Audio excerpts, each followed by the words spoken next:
North Bengal State Transport employees ইউনিয়নের পক্ষ থেকে আজ কোচবিহার ডিভিশনাল ম্যানেজারের কাছে 11 দফা দাবিতে একটি স্মারকলিপি প্রদান করা হয়। আগামী 26শে ফেব্রুয়ারি বহরমপুরে অনুষ্ঠিত হতে চলেছে 16তম কনভেনশন।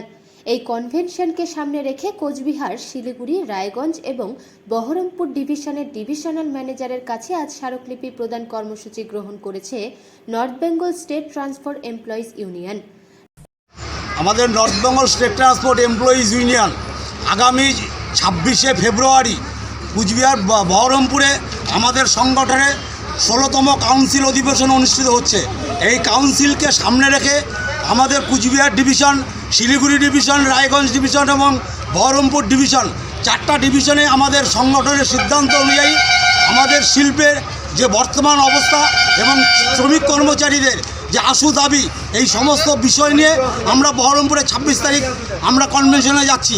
সেই কাউন্সিল অধিবেশনকে সামনে রেখে আজকে আমাদের 4টা ডিভিশন ভিত্তিক ডেপুটেশন হচ্ছে। আজকে আমাদের কুচবিহারে আমরা মাননীয় ডিভিশনাল ম্যানেজারের মহাশয়ের কাছে আমাদের সংগঠনের কিছু দাবি এবং শিল্পের আশু কিছু সমস্যা নিয়ে আমরা আজকে ডেপুটেশনে যাব।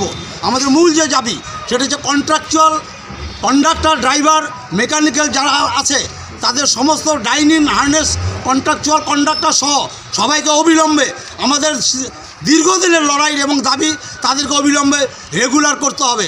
রেগুলার না হওয়া পর্যন্ত ন্যূনতম সুপ্রিম কোর্টের যে নির্দেশ 21,000 টাকা বেতন, যতদিন পর্যন্ত রেগুলার না হচ্ছে 21,000 টাকা তাদের বেতন প্রদান করতে হবে।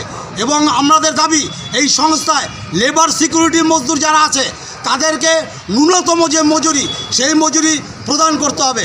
আমাদের দাবি এই সংস্থায় এজেন্সির মাধ্যমে যারা আছে তাদেরকে এজেন্সি প্রথা বাতিল করে ডিপার্টমেন্ট কর্তৃক নিয়োগ করতে হবে এবং যতদিন পর তাদের যে ছুটি ছাটা, তাদের কোনো ছুটি ছাটা নাই এজেন্সি কর্মীদের, তাদেরকে অবিলম্বে সিএল, ইএল এবং মেডিকেল ছুটি, এই ছুটির মধ্যে তাদেরকে অন্তর্ভুক্ত করতে হবে। মোট কয় দফা দাবি রয়েছে? আমরা আজকে 11 দফা দাবি, এইরকম কিছু দাবি আমরা 11 দফা দাবি। রাষ্ট্রায়ত্ত সংস্থাকে বেসরকারিকরণ করা চলবে না, এই দাবি তার মধ্যে অন্যতম দাবি। এইরকম 11 দফা দাবি নিয়ে আমরা ডিভিশনাল ম্যানেজারের কাছে যাচ্ছি। আপনাদের দাবি মেনে নেওয়া হলে পরবর্তীতে যদি আমরা এই দাবিকে সামনে রেখে যদি এই দাবি মানা না হয় তাহলে পরে আগামী দিনে আমরা বৃহত্তর আন্দোলনের দিকে যাব। আমাদের দাবির মধ্যে আছে শূন্য পদগুলো প্রমোশন দিয়ে পূরণ করতে হবে।